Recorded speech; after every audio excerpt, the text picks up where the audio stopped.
Do successful traitors get recruited as spies? Why did Diana King have such a thing for shy guys?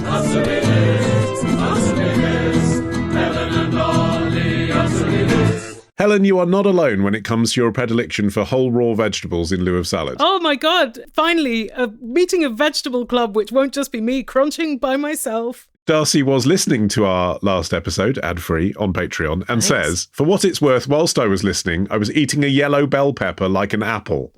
Whilst Helen was saying that some people find eating whole raw vegetables odd, I don't think it's weird at all. Thank you for the validation, Darcy. Our friend Josie Long used to eat whole peppers like an apple. I don't know if she still does, but people really looked at her askance for that. I do think it is nicer cut into strips and dipped into things, isn't it? I don't want to judge someone, but as a preference, if you've got a knife in the house, better in strips. What if you've had all your knives confiscated? If they've been subject to an amnesty, then at least you can still get your 7 a day. Idea for you, Ollie, as a renowned mayonnaise fan. Yeah. You open up the bell pepper, take the seeds out, but keep it otherwise whole like a cup. Fill the cup with mayonnaise. Dip your other crudité into the pepper cup, and then eat the mayonnaise moistened pepper at the end. It's like porn. Well, last episode you mentioned a poor choice of tie, Ollie, when you appeared on Sky News because your tie was the same as the news ticker. And thus you blended in like a hovering head. Indeed. And you talk about you're there on the news doing paper reviews. And Michael wrote in to say, that got me wondering about why the UK media does that. For example, my morning newsletter from The Guardian tells me the headlines from the other newspapers. I'm originally from the US, and you'd never catch the New York Times telling you what headline the Washington Post ran with that day. So, Ollie, answer me this. Why is the UK media so interested in what other parts of the media, particularly the papers, are saying? And where did the tradition of the newspaper review come from? The origin of the paper review goes all the way back to 1956. Whoa! And the second longest running British TV programme of all time, What the Papers Say. No way. It began on ITV, which I didn't know, it was on Granada, and then made its way to BBC TV, our generation. We know it as a radio programme from Radio 4. Apparently it stopped broadcasting in 2016, but such is the nature of Radio 4 that I feel like I heard it only yesterday. But basically the format of that is a journalist sort of looks back at the week in Westminster by saying, according to the Daily Mail, and then an actor comes and reads a paragraph. I was disgusted to see da-da-da-da-da. And then they say, but The Guardian had it as this. And then they have an actor being the columnist from The Guardian. And the origin of that, like why that was a thing in Britain, is because of public service broadcasting, because we have BBC and ITV with an obligation to impartially relate the news in broadcast. A way of getting opinion onto the airwaves then was to reflect what was in our printed newspapers, which didn't have such tight regulation and had a political view. Interesting. So you'd be able to say, the front of the Sun says, Viva Margaret Thatcher. The front of the Mirror says, Maggie Thatcher's a twat. And then you've got balance. You've said both. That's basically it. Oh my gosh, that's actually very interesting. Thank you. And also, it means that the news channel doesn't have to check the facts of the thing they're saying, because you can say, well, according to the Telegraph, da-da-da-da-da. And then if it turns out later that is completely fictitious, it's unlikely you're going to get sued because all you're reporting is that the Telegraph is reporting it. So again, it just gives you a bit of justification to break news that you haven't double-checked yet. And it's popular. 10:30 at night. It sounds fresher. Rather than saying, here's the same debate we've been having all day, and here are 2 journalists we booked 2 weeks ago talking about it, you say, oh, look, hot off the press and here to discuss this. You know what I mean? It suddenly sounds exciting. But also the other thing was, because of public service broadcasting, until like 1998 or whenever the BBC website kicked off around then, wasn't it? The BBC wasn't a words publisher at all. Like, it was a broadcaster. Oh, good point. So it literally wasn't in competition with newspapers. There wasn't any issue of, like, you're promoting a newspaper. It's like, well, fine, we can also interview someone from Sainsbury's. We're not promoting vegetables. Like, it's just not... promoting not related to what they did. I mean, Delia talked about cranberries and all the cranberries sold out. That seems like insider trading via the BBC. But... you see what I mean? Like, nowadays they have a news website and they're the biggest website in Britain. It's a slightly more complicated thing, isn't it? Because they're competing in the same space, actually. But they weren't. It wouldn't have occurred to anyone that would be a problem. Is the BBC the biggest website in Britain? I think so, yeah. Biggest news website. In the days of Lad Bible, that's kind of a triumph. Here's an intriguing first sentence from Douglas, who says, I lead a double life. Oh, you're right. Intriguing. By day, I work in a respectable and serious position in the civil service, which requires some interaction with the public. This is like getting an email from our friend Alex in 2007, who had a respectable and serious position in the civil service whilst doing the "I'm a vagina" ident for us. Yes. I mean, he also played a vagina on stage at our first live show. He did. By night and weekends, continues Douglas, I do comedy of the stand-up and podcast variety. Ooh. In the next few months, I have a comedy opportunity, which, if it goes well, would result in some publicity for me. Best of luck. Right. I already keep separation between my work and my comedy. I perform under a stage name, and I give minimal detail of my extracurricular activities to colleagues and none at all to my clients. And do you have that thing in your social media bios saying your opinions are your own and not those of your employer? Because that is legally watertight. But, he says, given there's a chance of publicity, if it goes well, I need to work out how to change up my look. So it's not immediately apparent to people that the guy they saw on the weekend making elaborate knob jokes is the same guy they are now talking through a very serious and complicated issue with at work. They'll never believe anyone could have that range. I do think our culture is fundamentally wrong, where you're not allowed to have fun in a fun environment and then be serious in a serious environment. That's being an adult. That's fine. It's when you mix the two that the problem is. We contain multitudes. Yeah, exactly. I guess you can if you're a parent. Because no one thinks if you're like playing with a kid in a ball pool that you couldn't possibly hold down a serious job. I wouldn't ask him for mortgage advice. Look what he's doing. He's doing that slide. Exactly. Helen, answer me this. How can I change up my appearance on stage so that I'm not easily recognisable to people I deal with at work? I'm a fairly generic-looking 30-something Caucasian cis male. At work, I wear glasses, am clean-shaven, have short hair, which I always style the exact same way, and wear a suit. I'm still working on my stage persona, so it's blank page as far as my look there goes. What would you suggest to help me keep up the illusion of separation between stage me and work me? It sounds like a real Clark Kent type of look that you're rocking at work. You know, short hair, styled glasses, suit that's presumably not a Superman suit. I will say, I find it very easy to confuse Caucasian cis men to the extent that I'll be like, oh, hey, to guys with beards and rectangular glasses in the street, and it turns out they're not Martin. I had this experience. We went to the pool recently, and I walked past a guy who was sat on a bench just waiting for his partner or whatever. And you thought it was you? I was like, is that me? And then I looked a bit closer, and because I had my goggles on, I couldn't see that well. And I was like, no, it's a different person. You thought you were seeing a projection of yourself sitting on a bench? He thought it was like in Gremlins when you get water on himself and he divides into more Martins. I mean, the implication here is that he should be flamboyant on stage. But maybe he should be flamboyant and easier to pick out in a line at work. Oh, maybe. Maybe he should go to work in the civil service in a striped unitard. Yeah, maybe you should be wearing a Frank side-bottom head to work, not to stage. Or a Daft Punk helmet. But maybe it's just like as soon as you whip off the lanyard and put on a less boring shirt, but not necessarily a super flamboyant shirt, that already your colleagues would be flummoxed. I mean, how many of them are going to random stand-up gigs and checking the comedy press for publicity? Agree. Well, that's the thing. He says some publicity. I mean, I'm assuming this isn't live at the Apollo. I'm assuming you're not at that stage, but nonetheless. I'm guessing it's like one of the competitions, exactly. Maybe, or Edinburgh. So if it's Edinburgh, let's say it's Edinburgh, what it could mean is that, 1,000 posters with his face are going to go up around the place. So that is a bit more outing, isn't it, than turning up at a comedy club? You've got to think. Other comedians have had jobs that seem contrary. Like a lot of them were doctors, like Harry Hill. Yeah. Well, but there you are. The big collar, the pens. Harry Hill went for it on stage, didn't he? In a way that you probably wouldn't recognise Harry Hill if he walked past you without his glasses and without that suit on. Guy Fieri's like that, isn't he? Like, if he didn't have his spiked hair and his backwards glasses and his weird goatee, like, you wouldn't spot him on the street. He'd just look like a normal middle-aged guy. Elton John, I'm sure, can walk around Windsor without anyone realising that's Elton John. Yeah. Because his fashion style is so distinct. Yeah. That if you saw that man with a baseball cap walking around, he'd just look like an old man if he was wearing conservative clothes. Yeah. I think that a change of glasses to something quite different in style, like if you're wearing wireframes at work, if you went for something in a colour or like clear frames or something that makes your face shape look almost different because they interact with your face so differently.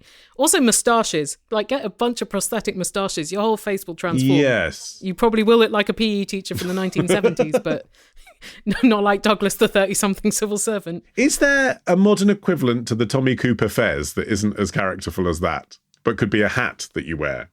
Well, like a little party hat, like a, little cardboard. That's a fun look for a hat. comedian, isn't it? A party hat, because it makes you taller. So I think on stage would give you a more dominant personality, but also just inherently funnier as well, and a bit sad.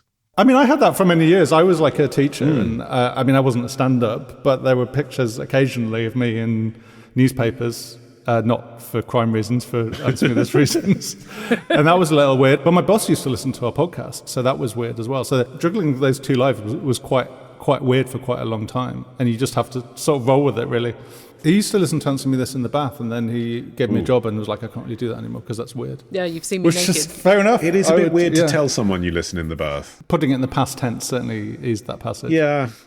I was talking to someone the other day who I had listened to in the shower, and I did tell her, and I felt odd saying it. But also I felt like I would have been censoring to not say it, because that is where I was when I last heard it. I was like, oh yeah, I was listening, I was in the shower, it just came tumbling out of me. But I was. But then I was like, I know she's imagining me naked listening to her now, and I didn't really want to do that. Were you like, no, it's okay, I always wear a full set of clothes in the shower? Here's a question from BJ, who says, I go by my nickname BJ, and have for the majority of my life. I do this for a variety of reasons. I don't love my first name. I've always been called BJ by friends and relatives. I like having a gender-neutral name, and so on. However, people regularly ask me, what does BJ stand for? I find this an odd question, because if I wanted people to know my actual name, I'd probably use it. I never know how to answer this question well. Sometimes I feel pressured into telling them. Sometimes I mutter something about just being known as BJ. Sometimes I ramble on about why I have those initials, and so on.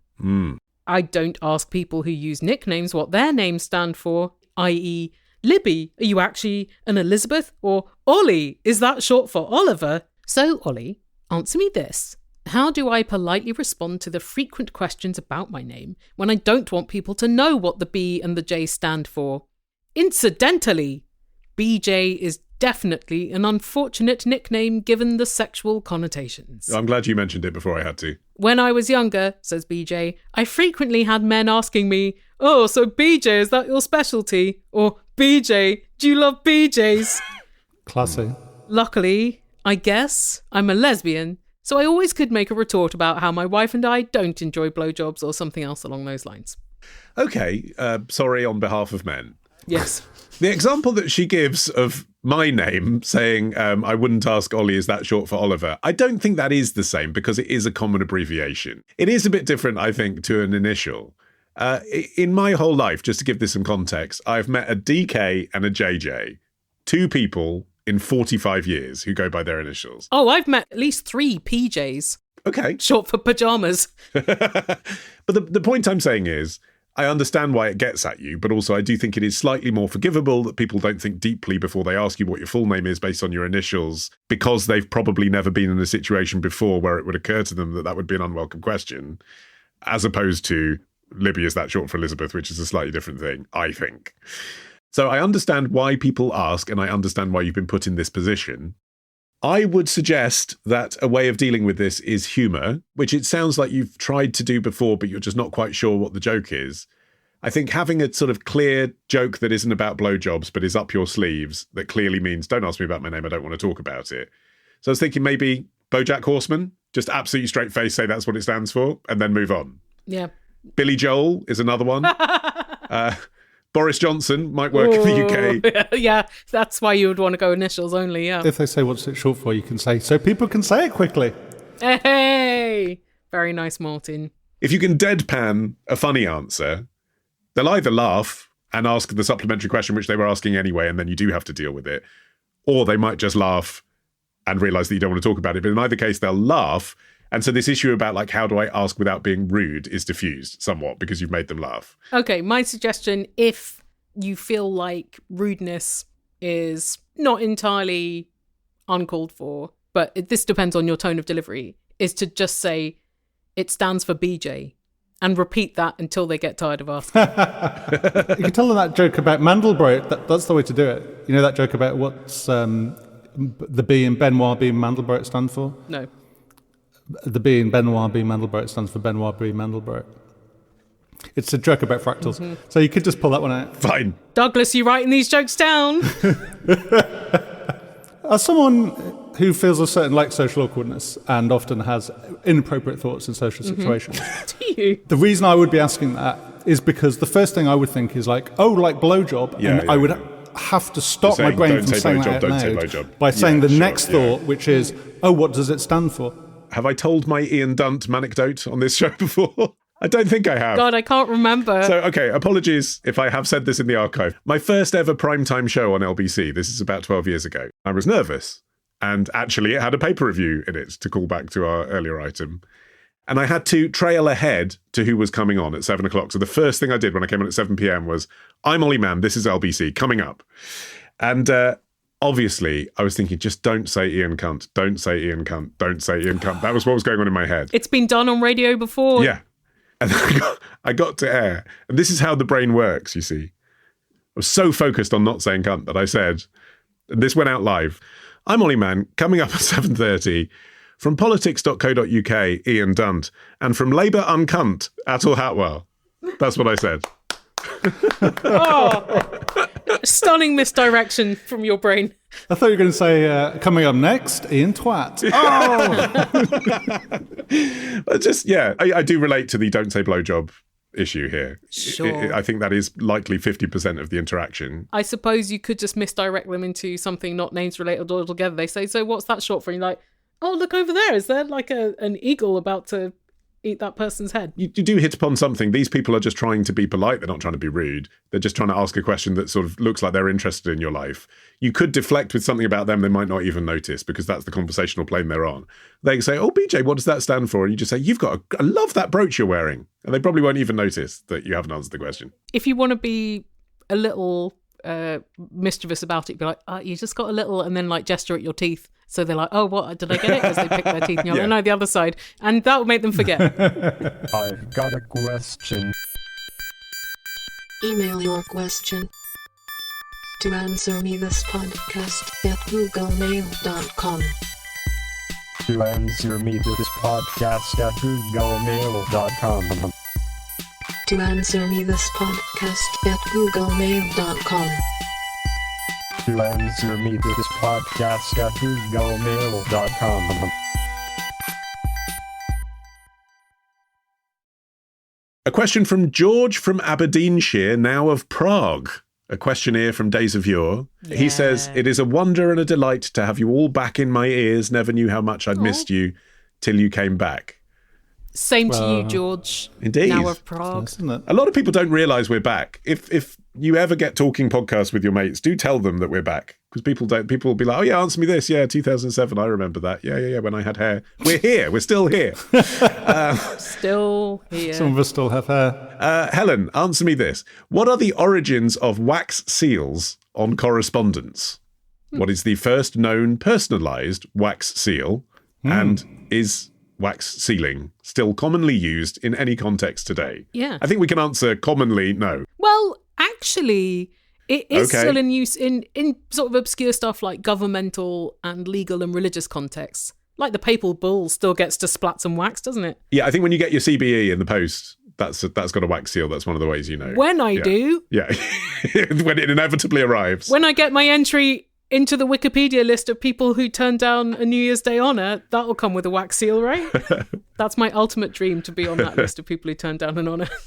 My mum would be so cross. So it is still used in official contexts, which is partly tradition. You know, like there's so much in British governance that is archaic. I don't know if this is still the case, but a few years ago, they were still printing documents onto vellum, which is animal flesh. Can you print onto vellum? Well, you know, inscribing document. I don't know if you can feed it through a dot matrix printer or something, like they did in medieval times. Sure, yeah. Outside of that, I think it has been on the increase, actually, in a sort of crafty way, like wedding invitations, and they've redeveloped sealing wax so that it can survive the modern postal system, because old sealing wax would have cracked or got knocked off by the mail sorting machines, whereas now there's special flexible wax that can survive it. That's nice. Yeah. It sort of almost weirdly makes more sense now, I think, than it did 100 years ago. Because 100 years ago, when people were posting correspondence as the main way to talk to each other, it wasn't special to receive a letter, and it would have seemed really above your station and overly ornate to put a wax seal on something. Whereas now, you're spending like £2 to send someone anything. Oof. So actually, you might as well make it, it is a special thing, and you are deliberately trying to invoke some oldie-worldy charm. you might as well accessorize appropriately. I would enjoy getting something with a wax seal on it. Have you ever had a wax seal? Because I remember, like, when we were growing up, there was that shop Pastimes that sold sort of historical gifts, and this seems very much in their wheelhouse. Yeah, what was Pastime really just for, like, Tolkien fans? No, my mum bought a lot of my Christmas presents there. What kind of thing would it be then? And for my gran. She got me some rings, like a ring that would flip open and you could keep poison in it. Right, okay. Anne Boleyn top trumps. Probably elven gloves with Anne Boleyn on. But that sort of fantasy type vibe, no? No. It was much more like National Trust gift shop style than It's fantasy. weird, isn't it? What used to be sustainable before the internet as a high street chain. I know. High street chain selling Anne Boleyn oven gloves and wax seals. But Ollie, you and I both noted when we were watching the Taylor Swift Eras Tour docuseries that she has a wax seal moment. She does. She's sort of giving a raise, isn't she, to all of her staff? She's giving them their bonus. Yeah, everyone's got a massive bonus because that tour was so lucrative. Yeah, and don't you know the cameras just happened to be capturing her, putting everyone's money into an envelope and being incredibly modest about it because she's such an amazing person and working with her is incredible and she really shines a light on everyone's diversity and incredibleness.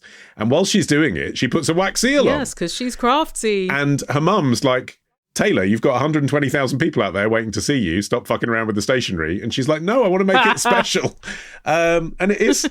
I mean, I think probably the big wad of money inside is special. Well, the problem with someone that famous giving you a wax-sealed envelope with money inside it is that, like, is it worth more to open it? Or do you know what I mean? Like, there's money in it, but then you could eBay Taylor Swift's wax seal for more than probably she's given you as a bonus. Well, why don't you just open the bottom with a letter knife and then you can take the money out and still have the sealed envelope, if that makes sense. That's a good solution, actually. Yeah. Which wouldn't have been such a good solution in days of yore when wax seals had a more practical aspect, both of security, because they were personal, yes, and you knew if it had been broken, your letter had been tampered with, but also when you were paying for postage by weight, people would be like, okay, I'm just going to seal up the pages and not have an envelope.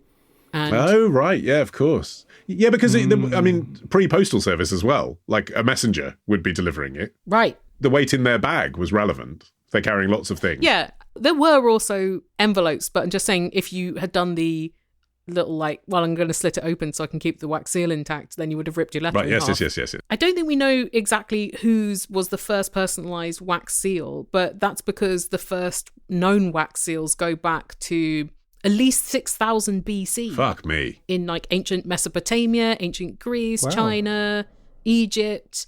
Not necessarily using sealing wax at that time. Clay was very common, or sometimes it was like a stamp with ink, or sometimes the whole thing was being inscribed into a wax tablet.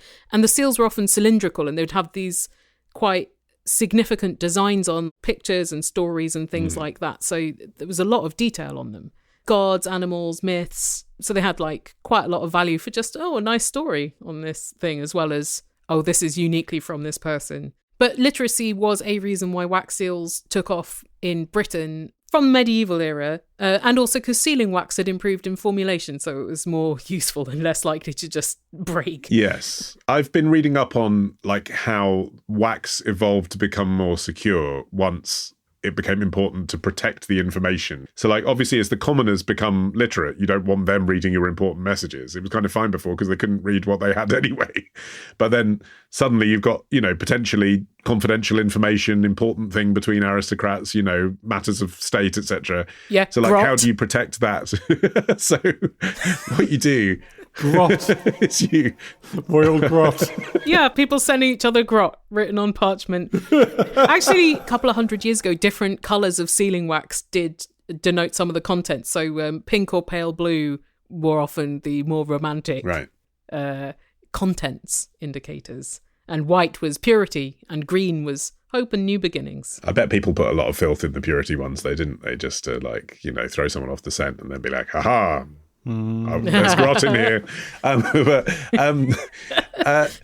Maybe I will get a wax seal that just says grot on it. But the technology changed. So the new tech in the 16th century was gum arabic, which was obtained from the sap of acacia trees, or shellac, which is a resinous substance secreted by a species of Asian bug, yes. And at that point, they became harder to open by interlopers. Before then, the original kind of 1st, 2nd century wax was literally wax, beeswax, with a little bit of turpentine sometimes. And you could prize that off. Sometimes people use horsetail hair to slice underneath the seal and detach it in one piece so they could then put it That sounds back tricky. again. Yeah.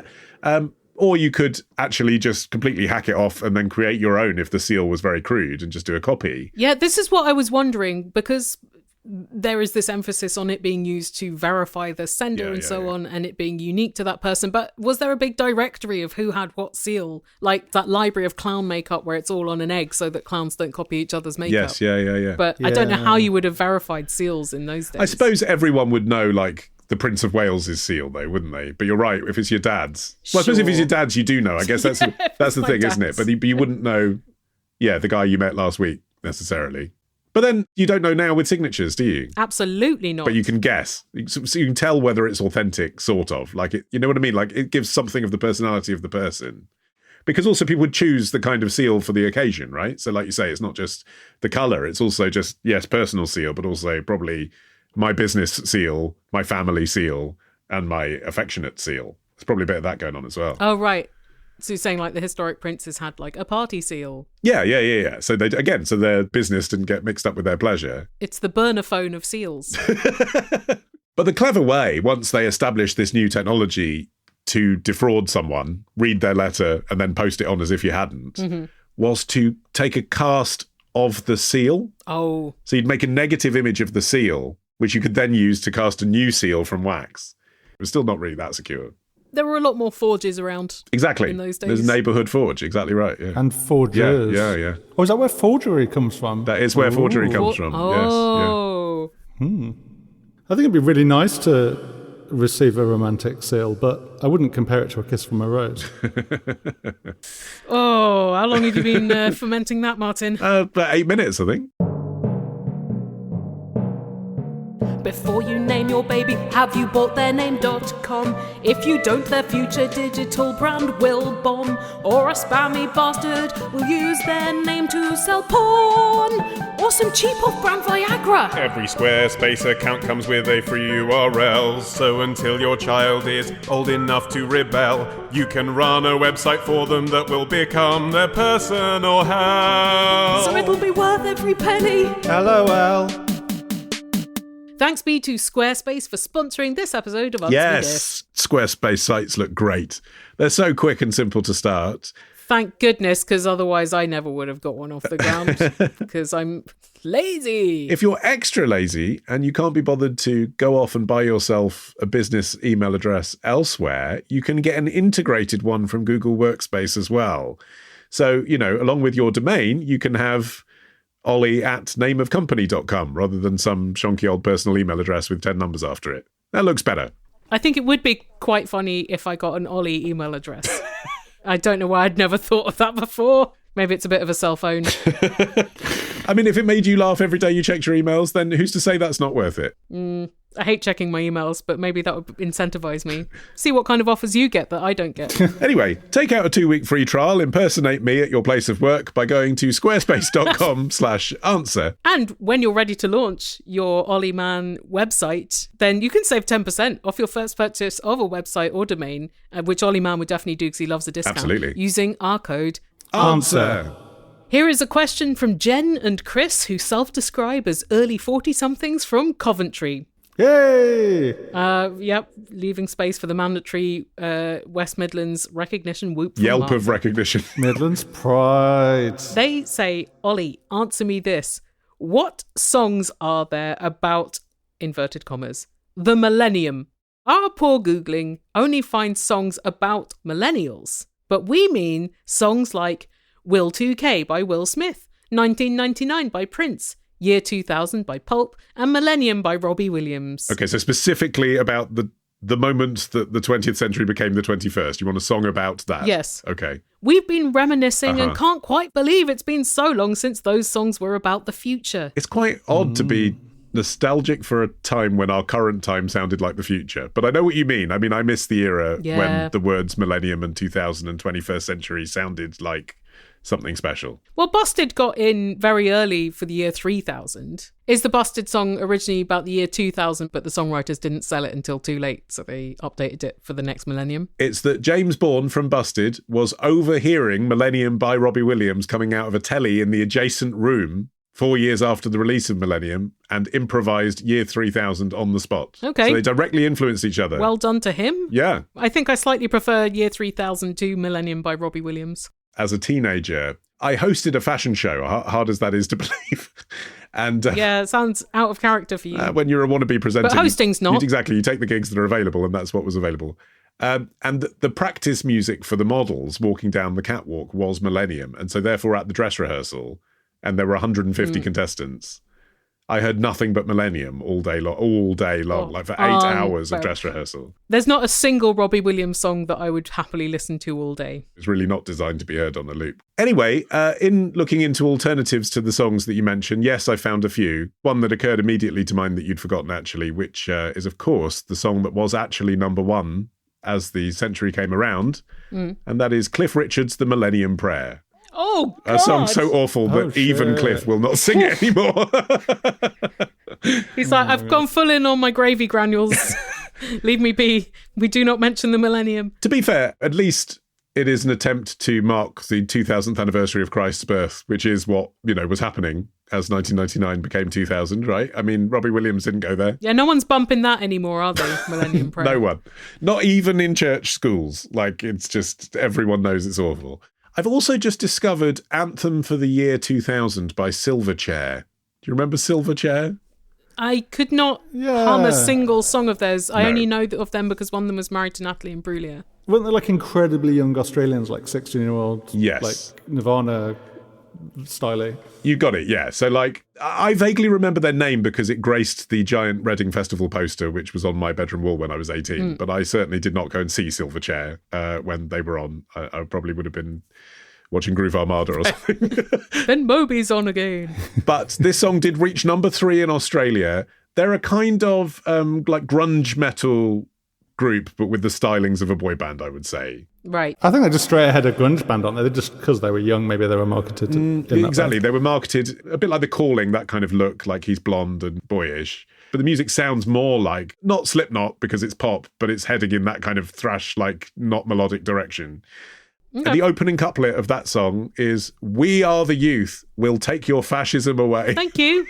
That would be nice. Yes, yeah, come back. You failed there, but we could do with Yeah. it now. Come on, Silverchair. There's still a chance, Silverchair, and there's so much more fascism to take away that your fascism removal business will do great. But it's really bad. It's a bad song. And I also discovered, which I enjoyed, Y2K The Bug Is Coming, which was by the band Y2K, which was a supergroup featuring Jim Bob from Carter the Unstoppable Sex Machine and Fuzz Townsend. Oh. Yeah, we used to know Jim Bob a bit because we lived in the same neighbourhood as him. Yeah, he lived in Crystal Palace. Oh, right, okay. Yeah, we used to see him at like bookshop events. He's a sweet guy. That's a fun fact, but I haven't even got to the lead vocalist yet. Oh, yeah. And it was the last vocal that Ian Dury ever recorded. Fuck. Y2K The Bug Is Coming. At the time, this was the big paranoia, and they're kind of like mocking it, and they're kind of playing on their punk rock credentials. So Jury's over the top being like, yeah, it's coming through the walls, that kind of thing. I've only listened to it once. Forgive me if that's not quite it, but that's basically it. And at one point he says, "We're under your mouse mat." Oh, Christ. How 1999 is that? Chef's kiss. Perfect. Just to deliver some justice for people that corresponded with us, oh God, however many years ago, when we were talking about the Y2K bug, and we had intimated that it was a bit oversold as a problem, and a lot of people wrote to us going, it only wasn't a problem because of a bunch of us the hard work of computer engineers. Yeah. because of our valiant efforts. Yeah. So, respect you. Sure. I remember there's that Tricky album called Pre-Millennial Tension, but that's an album. I don't know if there's a song called Well, that. yeah, if we're talking albums, there's a Backstreet Boys album called Millennium. Oh, okay. But it doesn't actually refer to the millennium on it. It just sort of implies that they're the future. And the Will Smith album that contains the song Will 2K was, of course, called Willennium. So in Will 2K, which I hadn't listened to since 1999 because it is very specifically about, hey, it's night, it's 1999, we're going to get on the floor and we're going to have a good time. I mean, you would never listen to it again after January the 1st, 2000. Here's a question from Chris from Bath, who says, I've always been a fan of murder mysteries, especially from the Agatha Christie golden age of crime era. Yeah, they are fun. Can I just say I've never read an Agatha Christie? I've seen plenty. Have you watched them on telly? Yeah, I've seen the plays. You've seen Ken Poirot? Yeah. But I don't think I've ever read a murder mystery of any kind, come to think of it. But it's amazing how you know the tropes anyway, which is kind of what this question's about. I've read books, Chris says, where the killer is the conventional husband, wife, friend or employee, and others where there's a twist, such as the detective did it, or the policeman, the narrator, the children, or even sometimes the victims themselves. What I've never read is a book where the butler was the murderer. So Helen, answer me this. Where did the cliche, the butler did it, originate? I've got to credit the entire answer to this question to Caroline Crampton of She Done It podcast, which is all about Golden Age detective fiction, because I texted her about this and she was like, oh, this is actually very interesting. There are not many butlers in this genre of fiction at all who are the murderers. There's like a Sherlock Holmes one. There's some fairly obscure short stories from the 1910s and 20s. And then there is a novel called The Door by Mary Roberts Reinhardt. It's from 1930. Apparently it's pretty shit because she wrote it when I think she'd been ill and she had some bills to pay. So she just like sharted out this novel. But she's the one, Mary Roberts Reinhardt is the one who's like seen as the American Agatha Christie, isn't she? Apparently one of her plays inspired Batman because it has a killer in it who inspired the costume at least, like dresses up to kill people basically. As a bat. I think it was a play called The Bat that she wrote, yeah. Wow, cool. Well, anyway, so the butler did do it in The Door, but she doesn't say the phrase, the butler did it. But actually, it was kind of an unpopular trope at the time because, firstly, there was a list of rules published by the author who went by the name S.S. Van Dyne, possibly Van Deen, and it's like 20 rules of detective fiction, and like, authors are breaking them all the time. But some of the rules are also ones that you'd understand, like there's got to be a corpse, there's got to be a detective, the culprit should not be the detective, the reader should have all the clues presented to them, like it can't be solved by a clue that the reader has not been given. That's a good one. That's because that is the one that you get frustrated about at the end, totally. Isn't it? Yeah. It shouldn't be a completely inconsequential character, which it often is as well, where you're like, okay, this character is only in this so that they can be the surprise twist at the end, because otherwise they serve no function and have no personality. True. One of the other rules is like, it can't be, surprise identical twin or doppelganger, which comes up a lot too, really annoying. They shouldn't solve the crime because of like Ouija boards. And so number 11 of these rules, which were published in 1928, by the way, is servants, such as butlers, footmen, valets, gamekeepers, cooks and the like, must not be chosen by the author as the culprit. This is begging a noble question. It is a too easy solution. It is unsatisfactory and makes the reader feel that his time has been wasted. The culprit must be a decidedly worthwhile person. One that wouldn't ordinarily come under suspicion, for if the crime was the sordid work of a menial, the author would have no business to embalm it in book form. So he's basically saying, don't write the butler being the culprit because servants' crimes would be unworthy of a book. Yeah, kind of like don't trouble my time with the working class people who happen to be in a room with all these other more interesting, glamorous, rich people. Or a more charitable reading is that it's a cliche to have a sort of dishonest servant. I think it's just more that butlers, by definition, go upstairs and downstairs, have access to every room. So it's just a bit... Every secret. The servants know all the aristocrats' secrets. It's on the nose, isn't it? A reason why this is an interesting area, though, is in between the world wars, you have like sort of the last gasp of people in Britain still having domestic servants. A lot of those like big aristocrat estates were still in possession of the family, but like much reduced. They couldn't afford that shit so much anymore, and I think they sensed that like that world was ending. But during the First World War, a lot of domestic staff went off to do war jobs, be in factories or serve in the armed forces. So when they came back, they were like, I don't want to wear this fucking uniform and have no agency because I am just the drudge for these rich people. And it was a lot more difficult for the aristocrats to get servants. And so there was a thing called the servant problem, which Caroline has also made a really interesting episode about. And a lot of these stories are reflecting that. They can't get the help and they can't expect absolute loyalty from the help, which they had been able to do before. Because they couldn't get the servants, they had to take a risk on people that they didn't know rather than people who'd just been working for the family for their entire careers.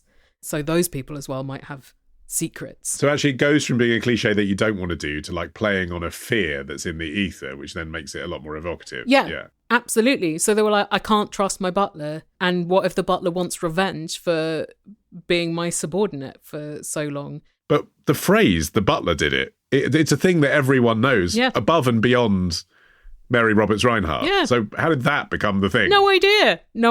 There is a P.G. Wodehouse book, I think, called The Butler Did It. And I wonder if that's a bit like, in Play It Again, Sam, people started saying, "Play it again, Sam," when they were doing an impression of Humphrey Bogart, but actually in Casablanca, Humphrey Bogart just says, "Play it, Sam." He doesn't say, "Play it again, Sam." That's the title of the Woody Allen movie. I wonder if it's a bit like that, and Wodehouse actually influenced how people thought of this moment in retrospect. The Wodehouse book was published under the title Something Fishy, and the US edition was what was called The Butler Did It, and I think that came out somewhat later, but that's not till the late 50s anyway. I think it was like a fake spoiler. That was how I interpreted it. Yeah. So when you're discussing it in polite company, you can use the code of The Butler Did It. People do that now, don't they, with the mousetrap? They do actually say, "You're sworn secrecy at the end." Oh, but the butler did it. Everyone knows the butler did it. Safe in the knowledge that the butler couldn't have done it because the butler never does it. Something that I noticed, though, when I was recapping Veronica Mars for my retired podcast, Veronica Mars Investigations, this is like a 20-plus-year-old spoiler. Episode 10 of the first season, there is a party that a rich actor throws, and he's had an affair with one of the catering staff, and she's angry and she stabs him. And the reason why it's a surprise is like basically no one notices the staff until that happens. Like they might as well be invisible. It's an incredible cover because the richos are just oblivious to everything that they're doing, which you notice in other kind of upstairs, downstairs things as well. But that one was set in the modern era, which may be why it stood out more than like Gosford Park. In the next series of The White Lotus, the butler does do it, though, because they haven't actually done that yet, have they? Could be like really, like the hotel suites where you get a private butler. Actually, yeah, that is plausible for White Lotus. Called it. Then finally, this trope will be justified. Get it done, Mike White. This is your legacy. Hello, I'm Emily. And I'm Charlotte. And I'm Anne. And together we are The Bronte Sisters. I've just been on the moor. Have you? I love the moor. It's so very moorish. I know. Why don't we both write questions to answer me this? Good idea. Let's see who gets published first. Okay, I've got one. Helen and Ollie, it's me. It's Kathy. I've come home and I'm so old. Won't you let me in your window? No! Good, all right. My turn. Helen and Ollie, how did that mad woman get in my attic? Oh, yes, very good. Right, why don't we go and spend 2 years working that into a manuscript? Good idea. What about me? Oh, I shouldn't bother, Anne. No one will read yours. Time for a question from Lucy in Brooklyn, who says, "I am an athletic woman in my 70s and also a word nerd, having had many years of Latin in my youth. May I recommend my podcast, The Illusionist, available at theillusionist.org. When I retired a couple of years ago, I joined 2 seniors groups that keep both mind and body active. Great. One of these groups offers a wide range of activities, from bird watching and playing sports to eating gang lunches out and or day drinking. Hey! Fun. Senior groups have more fun in Brooklyn than they do in North London, I can tell you that for a fact. Whilst I enjoy the first 2 options the most because I like to keep moving and get whatever fresh air I can, I occasionally join one of the lunch or bar dates to see different folks. However, at these indoor events, there is a man I'll call Joe, a widower, who is lonely and rather sad and who, for lack of a better term, keeps hitting on me. Oh. I try not to get stuck near him. At a bar, I can walk away and talk to somebody else, but when we're sitting in a restaurant, I can't just get up and change my seat. He drones on with one sad story after another. Oh, God. And of course I feel bad, but at this age, most of us have had a good bit of tragedy in our lives. It makes me uncomfortable and is a buzzkill. Yeah, fair enough. You're going there for fun. You sound like a party pensioner, Lucy. I like the sort of mercenary attitude as well. Like, my grandma was always like this. I mean, she was in her 90s, not 70s, so time was really ticking on. But she was just like, I don't need to. I'm done with sick next people I'm not interested in. Right. I don't want to speak to him. So fair enough. You don't want to waste your remaining years with bad anecdotes. Yeah. I'm 45 and I feel that. Lucy continues, he has mobility issues, so doesn't often join in the more active outdoor activities. But she says, I don't feel like I should exclude myself from the equally enjoyable lunch. Sure. I don't want to be hurtful, and while I don't mind being a tiny bit rude to get my message across, I mean, you are from Brooklyn, I would rather not be that person. I get it. He knows I have a partner and a family, but this does not seem to deter him. In a way, it makes it a bit easier for him because he's like, well, I can flirt with no fear of consequence. Everyone knows this is above board. Yes, yeah. So, Helen, answer me this. How should I deal with this guy without seeming like a total bitch and still set boundaries? You've said he's got mobility issues, which makes it sound like he would be easier for you to get away from if you just sat somewhere else. Like if you arrive late, so he's already seated and you don't sit near him, that's a move, right? Yeah. Another one would be, are you friendly enough with anyone else in the group that you can be with them at all times so that he doesn't have as much of a chance to get his hooks in? Like they're basically running interference for you. And he's got another person to talk at / another person that will interrupt his conversation. Yeah, sure. But I mean, if he's choosing you, if he's coming to sit next to you, he's probably going to get that you're trying to fob him off, which you are. But you're doing all this to try not to be rude, and yet that will be fairly obvious to him, won't it? Like if you are actively avoiding him and then sitting him next to someone else. Yeah, it's rough, but I think often like we can't really avoid hurting other people's feelings, you know? What's interesting to hear this anecdote for me is that, like I say, with some experience secondhand of senior groups in the hood where I live, the thing that I hear most often is that they're full of women because there are so many widows. So actually, generally, the men can be awful bores and still have groups of women sitting around them because a lot of women don't particularly just want female company and like having men there. And actually, it's quite easy for the men to be incredibly dull and still attract dinner companions. So I've never heard it this way round, where a female guest is kind of saying, I'd much rather be speaking to the women here rather than him. It doesn't seem to me to be that difficult because I'd imagine that there are women in there who are there to meet men, like women who don't have partners anymore. Maybe Joe is drawn to Lucy because Lucy's not interested. Yes, yeah. And Joe's like, she's the only person here playing hard to get. I think there might be something in that. Yeah. So maybe, weirdly, the answer would be to be flirtatious, but that is not something that we could advise when the man is hitting on you against your will. Doesn't sound appealing. Maybe you could make it into a game, Lucy. Maybe you could just start telling him such gross out anecdotes that he doesn't want to sit with you while you're eating. We've got a couple of friends who... OBGYNs, and Martin, it's often a little queasy when we have lunch with them because they talk about the worst things they've seen in hospital that week. Tissue necrosis, that kind of stuff. They're really into that stuff because it's just their normal job. work chat. But at a certain point, and I'm not that squeamish because I used to work in hospitals, but it's also just like, I'm trying to drink my cappuccino here, guys. No, I'm just thinking of foaming pus. I do know this thing of like people who are a bit old and sad because we have a village walk where I live. And I tried it a couple of times because I like walking. And I wanted to meet people of all different ages, you know, from across the village. But I found myself at the back with a just really miserable woman who was just moaning about everything. And for 2 hours, there was no joy. And we were doing an activity that was supposed to be fun. Everything was like, oh, it's raining now, so I'm going to get a cold.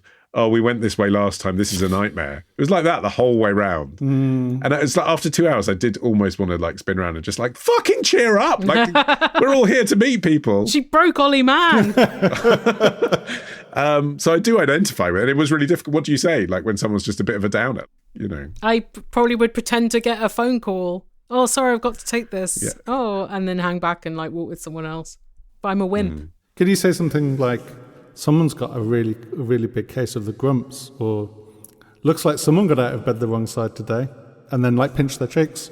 Yeah, I guess. I mean, in this case, one sad story after another, Lucy says. I mean, he's presumably talking about bereavements, you know, illnesses. Can't really reply with someone's got out of bed the wrong side, can you? Even if that is what you're thinking. When your children were really little, Ollie, did you have techniques you used to redirect their mood? If they were just sort of grizzling about something and you were like, what noise does a cow make? And they're like, moo. Yes. Anything like that you could try on an adult? Props. Like what? Lego brick with a child. Okay, so Lucy could take a Lego brick to lunch because this guy could be a Lego guy. It's for all ages. Could be. Very portable. Distraction technique, yeah, dominoes, top trumps, something. Whip it out when the conversation's not going the way you want. It's not a terrible concept because it then involves more people around you as well, doesn't it? Just take a cribbage board with you wherever you go. Yeah. But there's probably a different cribbage club in this network of activity doers. Then you might get in a turf war. Whoopee cushion. No one can be miserable when you're playing with a whoopee cushion. I'm kind of miserable when there's like fart noises when I'm trying to eat. We're watching Letterkenny at the moment over dinner, and that is trying me some episodes. Otherwise, very good show. Well, if you have a suggestion for Lucy to fob off this boring widower that she doesn't want to be around, then do reach out via the usual places which are listed upon our website, answermethispodcast.com, which is where you should send your questions as well. Yes, in the form of voice recording or written down. And on there as well, you can find links to Patreonize us to help keep the show going and also to get a bunch of perks. Including, at all tiers, access to all 4 hours so far of our live web stream series, Petty Problems. Thank you, everybody who joined us last week. If you haven't seen it yet and you are a Patreon member, you can watch it whenever you like at your own convenience. In the latest episode, we discuss vegan salad dressings, unintentionally communal driveways, and mystery bags of dog shit. Fun. And you can also listen to this show ad-free, and at higher tiers, you can get every single Answer Me This thing ever, including our albums, our classic episodes, that's 1 to 200, our retro Answer Me Thises with our commentary of remorse. And our bonus bits. Right, the bits of crap on the app. It's a lot of extra Answer Me This audio. And whatever tier you take on Patreon, you are supporting this show. Thank you. Yay! And once you've finished all of that Answer Me This stuff, listen to our other audio work. What's Ollie Mann got cooking this month? Let me refer you to my daily history podcast, Today in History with the Retrospectors. Coming up in February, we will be discussing how and why Charlie Chaplin founded United Artists. We are watching back the first ever Tom and Jerry cartoon, and we are answering just how Nazi Volkswagens are. You search for Today in History with the Retrospectors wherever you find your podcasts. I feel like we've done just how Nazi are Volkswagens in this show before, as well as just how Nazi are Adidas shoes, just how Nazi is Hugo Boss. Spoiler, a little bit Nazi. Helen. Yes. What have you got in your world? What have I got? Well, my voice is back, and therefore so is The Illusionist. Also, I mentioned Veronica Mars earlier. If you want to listen to me and the wonderful Jenny Owen Youngs recapping that, then it is available at vmipod.com and in the pod places. I mean, that is hours of committed entertainment, isn't it? Because ideally you'd watch the episode of Veronica Mars, then listen to your recap. Totally. And then you could watch the episode of Veronica Mars again with the recap in mind, and then listen to our episode again now that you've refreshed on, you can just keep going.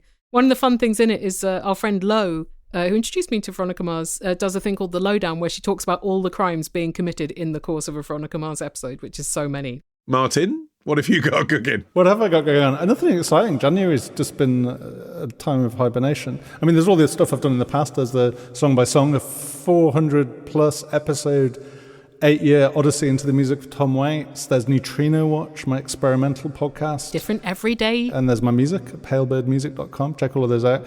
I'm sort of in between releasing something cool and new, but when I do, you will be the first to know. Before you get on to releasing something cool and new, can you please write us a new jingle for our Patreon? Oh, yeah. Thanks. Sure. There's a Martin hole. Subscribe at a high tier to get pictures of Martin's holes. We will be back with an Answer Us Back mid-February, and then AMT414 on Thursday, the 26th of February. Tell your friends. Bye. Bye.